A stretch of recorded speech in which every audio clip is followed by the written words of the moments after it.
As we start the show this week, we want to start with a very important anniversary, or just past anniversary. Of course, we just recently passed the anniversary of the brutal murder of George Floyd, and of course, everything that led to, and the I don't know if it's unprecedented, but certainly quite significant uprising that swept the nation in 2020 after his death, and also, of course, the death of Breonna Taylor and many others that led to quite a bit of activity that summer. But now we are seeing, well, I don't want to editorialize too much. Let's just talk about that and where we are in 4 years after that event took place. And we are very honored to be joined as we continue the show here by Dayvon Love, who's the Director of Public Policy at Leaders of a Beautiful Struggle. Dayvon, thank you so much for being with us. Thanks for having me on. Well, great to have you on. Pleasure to have you here. We're 4 years on now from the murder of George Floyd, Breonna Taylor, everything we saw that summer, which of course was in a way maybe kind of a capstone to what we'd seen in Ferguson and Baltimore and a number of other places in the couple years leading up to that event. Now, we had 2023. The most people killed by police on record. We're seeing quite a bit of sort of political backlash around this. This is maybe a big question to ask, but where do you see where we are in this moment where, despite having had this massive uprising in 2020, we now seem to actually be maybe a little bit behind, at least in the discourse of where we were at the end of that? Well, what I want to do, again, thanks again for having me on. You've had my colleague Lawrence Grand Prix on previously, and the perspective that LBS carries on the issue of police brutality and the uprisings from a few years ago are actually quite different than many folks kind of in the mainstream social justice space. So I want to discuss that and then get directly to your question. Please. When you think about the history of Black freedom struggle in the United States, one of the places where there was overlap between the more radical wing of Black freedom struggle and some of the more liberal moderate wing was around the question of community control of law enforcement and community oversight, right? And when you think about the more radical wing, you think about the Black Panther Party for self-defense and their use of armed self-defense as a way to check law enforcement's abuse of Black people, right? The idea of Black people exercising the power available to us to be able to be deterrent against the brutality against our community. You combine that with Durubu Ben Wahad, right? So part of the Black Panther Party 21, former member of the Black Liberation Army. And one of the things that he talks about is the way that law enforcement was politicized as a result of the reaction to many of the social movements of the middle 20th century, and reacting to the successes of those social movements. So when you think about law enforcement and the role that it plays, one of the mistakes that mainstream conversations about police accountability and police brutality, and even in certain progressive spaces, is that the emphasis is often on getting mainstream society or white people to recognize the humanity and suffering of Black people or people of African descent. And for us, when we think about that history that I mentioned, the more Black radical history on these questions, for us, we should center the question on Black people's ability to exercise power over the institution of law enforcement. And from my perspective, ultimately from the vantage point of abolishing law enforcement as it currently exists and developing alternative community-based mechanisms of ensuring safety in our communities. So I wanted to give that context because when I look at there were much commentary about the way in which there were lots of white people engaged in the protest of the death of George Floyd and Breonna Taylor and the social movements that kind of emerged from that. And what I would argue is that the undertones of the commentary that was attributed to that work, again, focused a lot on the kinds of interventions that are rooted in getting the society to be nicer to us, to not kill us.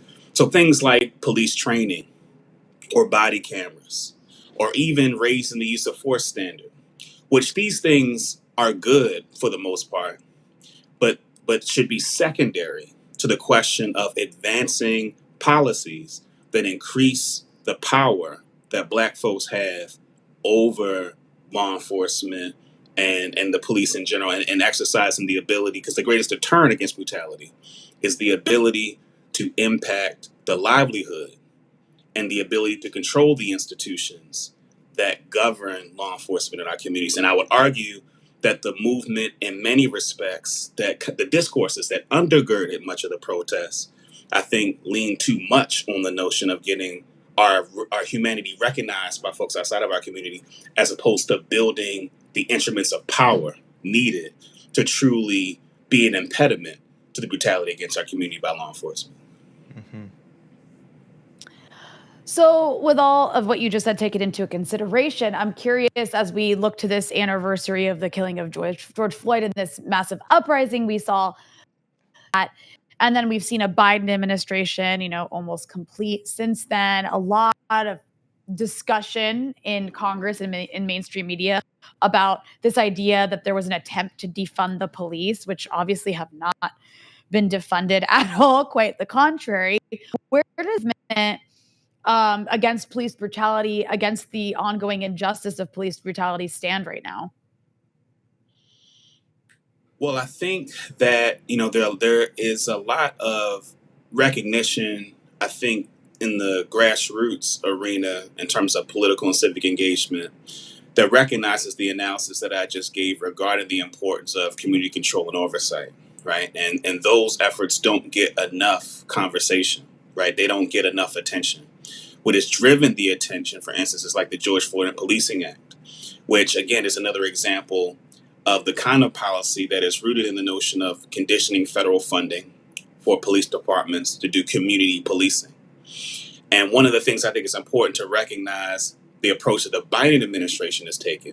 And then I think as a consequence, the Democratic Party, the mainstreaming of the Democratic Party is to embrace law enforcement, invest more in law enforcement as a way to deal with, the issues really over the past couple of years of the spikes in violence in, communities around the United States. And so there's a way, so I think part of what has happened is that much of the rhetoric and discourse, the kind of progressive rhetoric and discourse around curtailing the power of law enforcement, around dealing with police brutality, has been stymied and rebutted by the existence of violence, I'm in Baltimore City, places around, urban places, centers around the United States that experience a spike in violence, that it is rebuffed many of the calls from the Biden administration and the Democratic Party to really do something about law enforcement.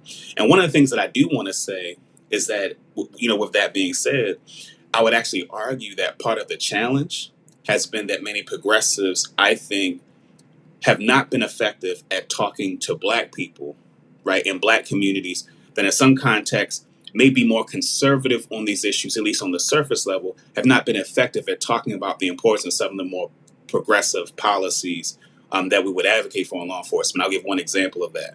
So, for instance, there was, my work is primarily in Baltimore and in Maryland. And there was a commission that studied law enforcement, again, in response to one of the things that happened in Baltimore, the Gun Trace Task Force. In 2017, federal government investigated and saw police officers robbing people, stealing, brutalizing folks. And one of the things that it argued was that that law enforcement, in a very limited capability in terms of getting people who are actually a problem in the community out of the community, right? If we restrict law enforcement to that very narrow responsibility, you need community involvement and buy-in in order to effectively, carry out that one particular responsibility. And the report actually argued, or report of the state commission, that more community oversight of law enforcement would contribute to the community being willing to participate when folks that really are a problem in the community need to be put away, right?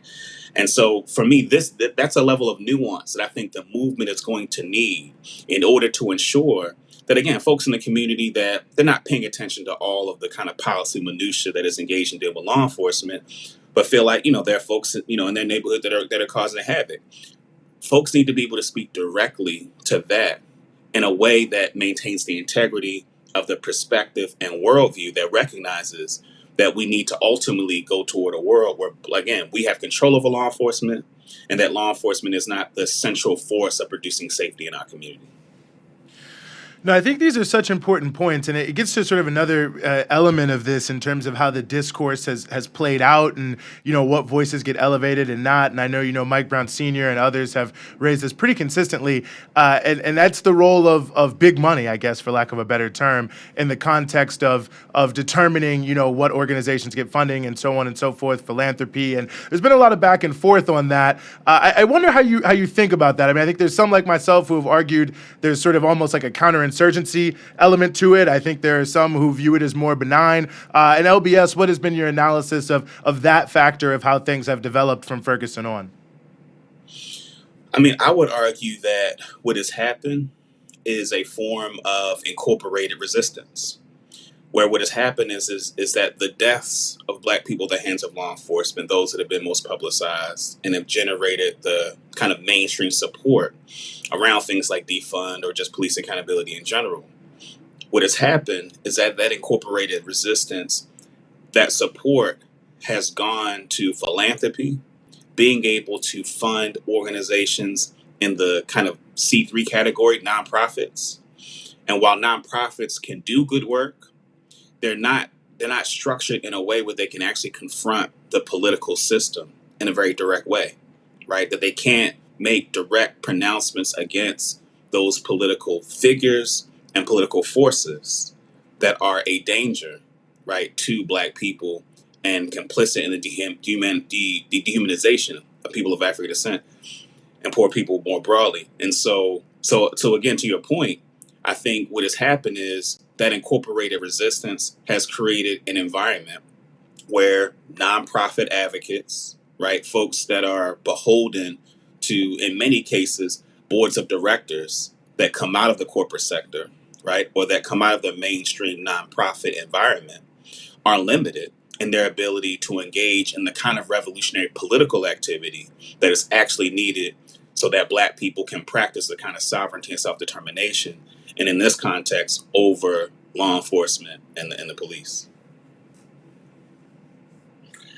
Well, I'm curious as we get to, I hate to make everything about a presidential election, but as we get closer to a presidential election that seems to be headed in the direction of potentially another Trump era. Many people, obviously Trump is like much more rhetorically vicious when it comes to the way policing functions in America. However, you've seen during the Biden administration that funding has continued to be increased towards police, despite this Republican attitude of like Democrats are trying to defund them. I'm just curious, does it matter who's in charge? And if so, is there a concern if somebody wins over somebody else, or is it just kind of seen as a system that it continues in the same direction no matter which party's in charge?